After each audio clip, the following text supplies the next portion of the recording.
बिस्मिल्लाहिर्रहमानिर्रहीम अस्सलाम वालेकुम डियर स्टूडेंट्स। आज की वीडियो में मैं आपसे रेक्टिफिकेशन ऑफ एरर वाले चैप्टर का क्वेश्चन नंबर 8 डिस्कस करने जा रहा हूं। इससे पहले जो है मैंने सात क्वेश्चंस की जो है मैंने सेपरेट वीडियोस बनाई हैं और आपको जो है वो डिटेल से 7 क्वेश्चन समझाए हैं। उम्मीद है आपको समझ में आए होंगे और आपने अपने एंड पर इसकी प्रैक्टिस भी की होगी। और उससे पहले मैंने रेक्टिफिकेशन ऑफ एरर की बेसिक की वीडियो भी बनाई है। तो जिन स्टूडेंट्स को जो है वो इस चैप्टर का आइडिया नहीं है या जो अभी से ज्वाइन कर रहे हैं उनको मैं कहूँगा कि वो जो पहले बेसिक की वीडियो देखें। वहाँ पर जो इस चैप्टर का कॉन्सेप्ट बताया हुआ है, रिक्वायरमेंट में क्या पूछा जाता है, रूल्स वगैरह मैंने डिस्कस किए हुए हैं, सो दैट कि आपको बेसिक अंडरस्टैंडिंग हो और उसके बाद जब आप क्वेश्चंस पे आएंगे तो आपको मसला नहीं होगा। तो चलिए आज शुरू करते हैं। आज का क्वेश्चन हमारा जी क्वेश्चन नंबर 8। इसमें जो है मैंने फिर पिछले क्वेश्चंस की तरह से करेक्ट रॉन्ग रेक्टिफाई के कॉलम ड्रॉ किए हुए हैं। हमने बेसिकली पास जर्नल एंट्रीज ही करनी होती हैं रेक्टिफाइंग की, लेकिन मैं आपको बेस भी बता देता हूँ सो दैट कि आपको अंदाज़ा हो। तो ये काम आपने सारा वर्किंग में करना होता है और उसके बाद अलहदा से आप जर्नल की हेडिंग दे के तो जर्नल का फॉर्मेट ड्रॉ करते हैं और उसमें जो ये वाला पोर्शन है इसको आप कॉपी पेस्ट कर देते हैं जर्नल के अंदर और वो आपका सोल्यूशन हो जाता, नीट काम हो जाता। लेकिन ये काम क्यों ज़रूरी है? क्योंकि इससे आपको बेस आपकी बन जाती है।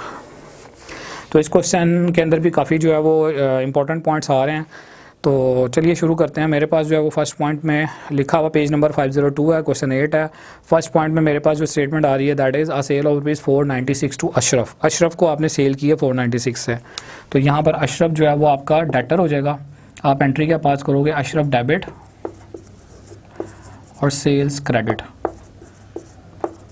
ठीक है जी, ये एंट्री आप पास करोगे। करेक्ट एंट्री ये होनी चाहिए थी। अशरफ को डेबिट किया, सेल इनकम होगी। कहता was entered in the sales ledger as rupees 694।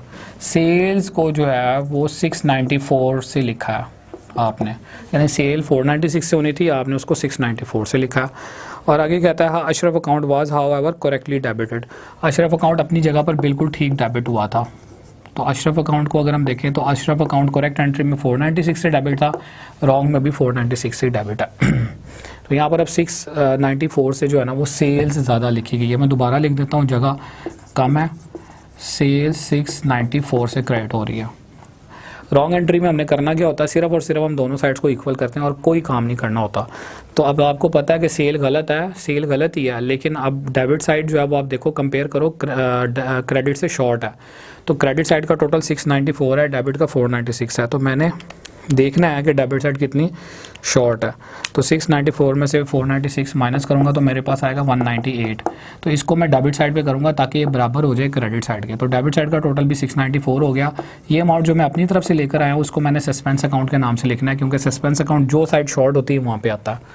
आप रेक्टिफाई में करते क्या है? सबसे पहले आपने सस्पेंस डेबिट है, इस रॉन्ग में इसको ख़त्म करने के लिए, राइट ऑफ करने के लिए क्रेडिट करना है 198 से। ठीक है जी। उसके बाद आपने कंपेयर कर लेना है। ये अशरफ का अकाउंट डेबिट साइड पे बिल्कुल ठीक रिकॉर्ड हुआ हुआ। सेल थी 496 से, आपने लिखा हुआ 694 से। तो सेल यहाँ पर ओवरकास्ट हुई हुई है इस एंट्री के मुताबिक। तो जितनी सेल इसमें ज़्यादा लिखी हुई है उसको आपने कम करना है। कम करने के लिए सेल क्रेडिट है, अगर माइनस करेंगे सेल में से अमाउंट को तो डेबिट करना पड़ेगा। तो इसका मतलब है सेल को डेबिट करेंगे और कितने से एक्स्ट्रा है इसमें अमाउंट? 198 से। तो ये 198 आ रहा है। अब यहाँ पर रूल अगर फॉलो करें, correct is equal to wrong plus rectified का, तो ये वाली हमारी राइट हैंड साइड है। इन दोनों का टोटल जो है वो इसके इक्वल होना चाहिए। इन दोनों को जब आप मर्ज करते हो तो वो अशरफ टू सेल ही बनता है, क्योंकि यहाँ पर सस्पेंस ये डेबिट और क्रेडिट ये कैंसिल हो जाएगा। इस क्रेडिट में से इस डेबिट को माइनस करेंगे तो बैक एंड पर 496 ही क्रेडिट करा जाता है। नेक्स्ट पॉइंट देखिएगा, लिखा हुआ है a bill receive from Salman and company for repairs done to furniture 200 was wrongly entered in the purchase book. Furniture की रिपेयर हुई थी 200 रुपये की और उसका बिल था। सलमान एंड कंपनी ने हमारे फर्नीचर की रिपेयर की और उन्होंने जो है ना बिल बनाया। तो रिपेयर हमारा एक्सपेंस होता है और जिस चीज़ की रिपेयर हुई है उसका मैंने नाम लिख दिया, अमाउंट है इसकी 200, तो एक्सपेंस ने डेबिट होना होता है। और सलमान एंड कंपनी को मैंने पैसे देने हैं इस रिपेयर के, यहाँ पर 200 से इसको लाइबिलिटी बनाना है मैंने। ठीक है, लेकिन हुआ क्या? क्वेश्चन में कह रहा जी was wrongly entered in the purchase book. आपने इसको परचेज बुक के अंदर लिखा, तो परचेजेस समझ के लिखा, तो इट मीन्स के परचेजेस को डेबिट कर दिया और दूसरे एंड पर सलमान एंड कंपनी जो है वो अपनी जगह पर बिल्कुल ठीक रिकॉर्ड हुई हुई है, यानी क्रेडिट है। ऑल दो के एंटर्ड का वर्ड आ रहा है, लेकिन यहाँ पर कॉन्सेप्ट जो है वो क्रेडिटर वाला है कि हमने यहाँ पर यहाँ पर भी क्रेडिटर है, लेकिन इधर क्रेडिटर किस वजह से समझे जा रहे हैं कि हमने रिपेयर के पैसे देने हैं, जबकि इधर क्रेडिटर किस वजह से समझे जा रहे हैं कि हमने चीज़ें खरीदी हैं। तो अब ये अकाउंट जो है वो गलत आया हुआ है, सस्पेंस नहीं आएगा क्योंकि डेबिट और क्रेडिट साइड ठीक है। अमाउंट की मिस्टेक नहीं है, अकाउंट की मिस्टेक है। तो परचेजेज अकाउंट को आप ख़त्म करेंगे, राइट ऑफ करेंगे, 200 से क्रेडिट कर देंगे, और डेबिट साइड पर आपके पास आना चाहिए था रिपेयर टू फर्नीचर अकाउंट, जो कि आप लिखोगे, क्योंकि असल में आपने ये रॉन्ग वाली एंट्री पास की होती है। तो रॉन्ग एंट्री में आपने कहीं पर भी रिपेयर टू फर्नीचर नहीं लिखा हुआ, तो इसलिए रेक्टिफाई में जो चीज़ आपने नहीं लिखी होती उसको लिख देते हैं। तो डेबिट साइड पे लिखेंगे। अब ये परचेजेज डेबिट और क्रेडिट कैंसिल हो जाएगी, पीछे रह जाएगा repair to furniture, repair to Salman and son company, और इधर भी repair to Salman and company है। तो ये दोनों साइड आपकी इक्वल हो जाती हैं। नेक्स्ट पॉइंट देखिएगा, लिखा हुआ an item of ₹4,000 relating to pre paid rent was omitted to be brought forward. Omit का मतलब होता है भूल जाना। तो प्री पेड रेंट की अमाउंट थी 4,000 रुपये से, भूल गए थे, टू बी ब्रॉड फॉरवर्ड यानी नेक्स्ट पेजेस पर लाना भूल गए थे, नेक्स्ट ईयर में लेकर जाना इस अमाउंट को भूल गए थे। तो ऐसी सूरत में क्या करना है, जो भी ओमिटेड के पॉइंट होते हैं, अंडरकास्ट ओवरकास्ट के पॉइंट होते हैं, उनकी करेक्ट और रॉन्ग एंट्री पास नहीं होती। इसकी डायरेक्ट एंट्री क्या पास होगी, प्री पेड रेंट आपका एसेट होता है, ठीक है, वो रेंट जो आपने पहले से ही पे कर दिया वो, इसको फाइनल अकाउंट में बड़ी डिटेल से जो है वो हम देखते हैं। और एसेट हमेशा डेबिट होता है। अमाउंट जो थी इसकी 4,000 से थी, तो 4,000 से इसको डेबिट करेंगे। इक्वल करने के लिए क्रेडिट साइड पर अमाउंट हम अपनी तरफ से लिखेंगे और इसको सस्पेंस अकाउंट का नाम देंगे, ठीक है। तो सस्पेंस अकाउंट का नाम देंगे सो दैट के दोनों साइड्स आपकी बराबर आ जाएं।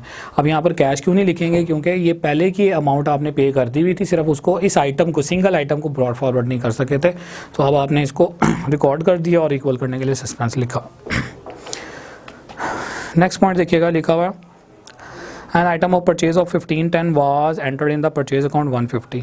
आपने कोई चीज़ खरीदी है 1510 रुपये की, ठीक है, 1510 की खरीदी है, लेकिन आपने परचेज अकाउंट को लिखा 150 से। अब यहाँ पर भी देखें, ये अंडरकास्ट ओवरकास्ट का पॉइंट है, करेक्ट और रॉन्ग एंट्री इसकी पास नहीं होगी।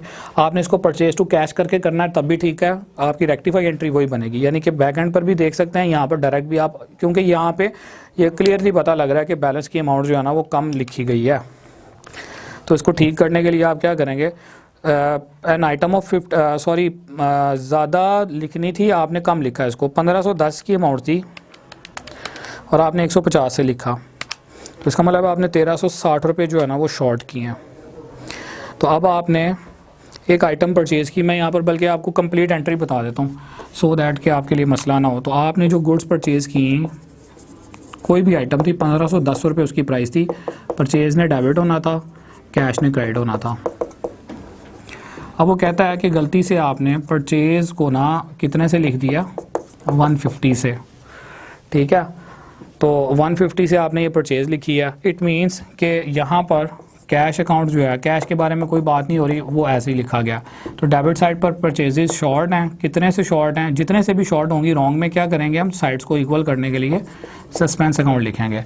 तो 1510 में से आपने जो है वो 150 को लेस कर देना है, तो रिमेनिंग अमाउंट आएगी 1360। सस्पेंस डेबिट है,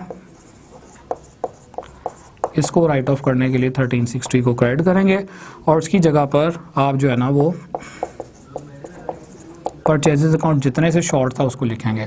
तो purchase 1360 plus 150 is equal to 1510 और सस्पेंस डेबिट और क्रेडिट ये कैंसिल हो जाता है। तो राइट साइड पर जो परचेजेस हैं वो 1510 की बनती हैं, जो कि इक्वल है लेफ्ट हैंड साइड के। उसके बाद लास्ट पॉइंट देखिएगा, लिखा हुआ cell return of ₹1000 was not pass through the cell return book. Cell return हुई है, यानी कस्टमर हमें चीज़ें वापस दे गया, अमाउंट थी 1000 रुपये की, कहता 2 goods were duly taken into the stock.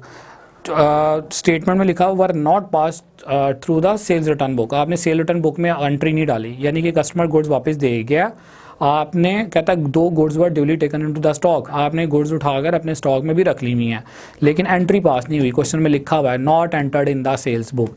तो ये चीज़ अगर सेल्स बुक में रिकॉर्ड नहीं हुई तो इट मीन्स कि आप भूल गए हो, ये एरर ऑफ ओमिशन है, और ओमिशन के जो भी पॉइंट्स होते हैं उनकी करेक्ट और रॉन्ग एंट्री पास नहीं होती। आपने अब बाद में जब पता लगेगा तो आपने उस एंट्री को रेक्टिफाई वाले पोर्शन में लिखना है। तो सेल रिटर्न को आपने डेबिट करना है, और ये जो सेल रिटर्न होती है कस्टमर की तरफ से होती है, तो कस्टमर का नाम नहीं लिखा हुआ, हम जो है वो कस्टमर के नाम से उसका नेम बाय जो है डिफ़ॉल्ट यहाँ पर नहीं लिखा हुआ, तो बाय डिफ़ॉल्ट जो नाम आता है ना वो कस्टमर हम लोग लिखते हैं और हम इसको क्रेडिट ट्रांजैक्शन कंसिडर करते हैं। आप कैश वाला भी कर सकते हैं, लेकिन बेटर ये है कि आप जो है वो कस्टमर के अकाउंट को क्रेडिट करें। कस्टमर डेटर होता है, यानी जब आप सेल करते हो उधार पर तो एंट्री क्या होती है, कस्टमर टू सेल, कस्टमर को आप डेबिट करते हो क्योंकि आपने उससे पैसे लेने होते हैं। तो अगर वो चीज़ें आपको वापस दे गया तो आप ऐसी सूरत में क्या करोगे, कस्टमर अगर डेबिट था तो रिसीवेबल को कम करने के लिए क्रेडिट करेंगे, ठीक है, और सेल रिटर्न को डेबिट करेंगे। तो ये था स्टूडेंट्स हमारा क्वेश्चन नंबर 8। उम्मीद है आपको समझ में आया होगा। इंशाल्लाह नेक्स्ट वीडियो में मैं आपसे क्वेश्चन नंबर 9 डिस्कस करूँगा। तब तक के लिए आप मुझे इजाज़त दें जी। अल्लाह हाफिज़।